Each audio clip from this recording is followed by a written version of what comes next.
Arkham City is essentially a character-driven experience. So the most important thing is to have the right voices for those characters. Working with Mark Hamill and Kevin Conroy is fantastic for us.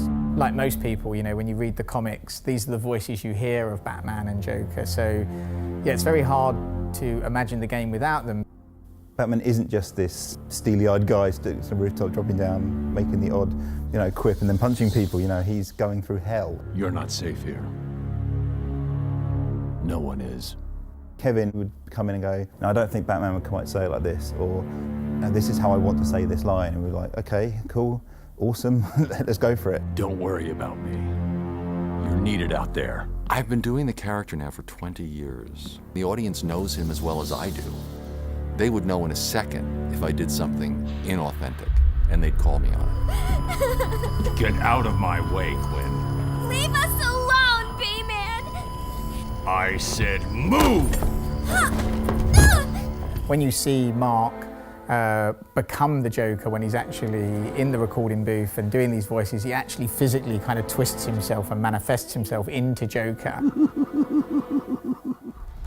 Mark, sometimes I think he actually is Joker, so he just turns up and he just nails it. In fact, we rewrote all the dialogue to really fit into where he was taking Joker. Surprise!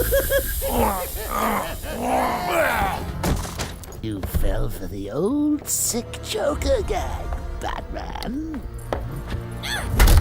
There's something about scary clowns, that it just creeps people out. But you of all people should know there's plenty wrong with me. His purpose in Batman's orderly world is just to mess him up big time. Take my blood, for example. I wish somebody would. This stuff is killing me. Why should I care? Because now there's a teeny little bit of me in you too, Bats. He gets great joy out of just the most sadistic, oddball things. Imagine sucking down that last breath knowing that Gotham is doing the same. What are you talking about? Oh, didn't I say? I've spent weeks shipping samples of my blood to emergency rooms all over the city. Because of the complicated character, Bruce Wayne and the Joker, there's a sort of a mutual respect there, even though he knows he's insane and he knows he has to be controlled. He would never want to kill him, whereas the Joker is constantly trying to kill Batman. Hold tight. I'm in touch!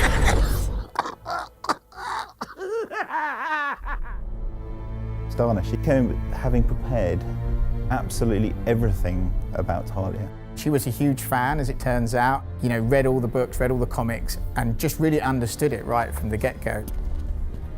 It's different voicing a character versus actually acting or performing a character on screen.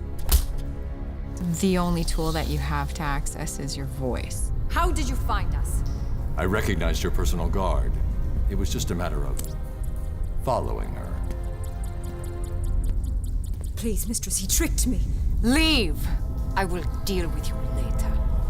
I think Talia is really interesting because she skirts the line between good and bad, and you're not sure if she's completely aligned with the bad guys or the good guys. You didn't need to get yourself arrested to see me, Bruce.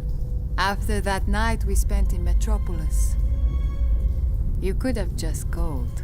She has this dichotomy in that she's sexy and she's vulnerable, and there are some things that can pull at her heartstrings that she will fight for that suggest that she's more than just like a cold assassin. She's got something that she's willing to risk her life for.